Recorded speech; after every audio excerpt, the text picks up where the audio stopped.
सांगा की नेमकं पुण्याला कोणाची नजर लागली असं म्हणायचं? मागच्या 30 वर्ष झालं जवळपास मी पुण्यामध्ये राहतोय. लहानपणीचं पुणे आणि आत्ताचं पुणे हा म्हणजे मीच नाही तर मला असं वाटतं आता हे जसे बाकीची माणसं सगळे बोलले माझ्यापेक्षा ज्येष्ठ माणसं आहेत तर सगळ्यांनाच हा बदल जाणवतोय.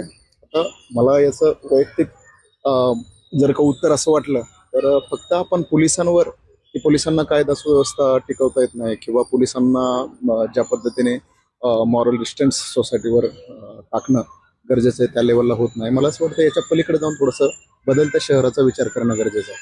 म्हणजे कसं की समजा आता कोणत्याही निमित्ताने एज्युकेशनच्या निमित्ताने म्हणा किंवा रोजगाराच्या निमित्ताने म्हणा महाराष्ट्रातल्या बाकीच्या जिल्ह्यातली लोक किंवा देशातल्या बाकीच्या राज्यातली लोक आपल्या पुण्यामध्ये येतात. तर पुण्यामध्ये आल्यानंतर ती लोक म्हणजे काहीतरी खूप चुकीचे आहेत आणि इथले म्हणजे सगळे संस्कृत आहेत अशातला काही भाग नाही.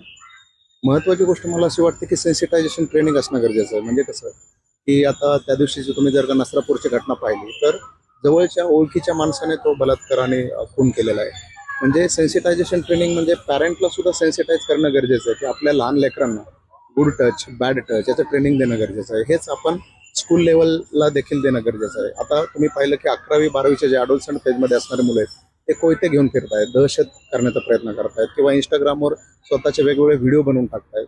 तर हे जो काही ट्रेंड आहे याच्यामध्ये बाहेरच्या आणि आतला असा काही फरक नाही. पण संस्कृतीचं ज्यावेळेस आपण विचार करतो एखाद्या शहराच्या संस्कृतीचं तर त्यावेळेस अशा विचित्र काही घटना घडल्या तर त्या संस्कृतीला ते काळा डाग लागल्यासारखं होतं. तर याच्यावर सेन्सिटायझेशन ट्रेनिंग करणं गरजेचं आहे. जे रिपीटेड ऑफेंडर आहेत म्हणजे जेलमध्ये लोक जातात आणि परत बाहेर आल्यानंतर तशाच पद्धतीचे बलात्कार तशाच पद्धतीचे खून आणि अशा बऱ्याचशा गोष्टी रिपीट झालेल्या आहेत.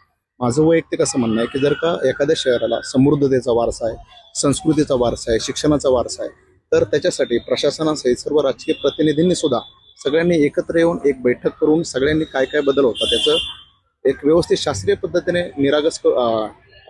एक निरीक्षण करून चांगल्या पद्धतीने एक अभ्यासपूर्ण एक नवीन प्लॅनिंग पॉलिसीमध्ये आणणं गरजेचं आहे. तुम्हाला देखील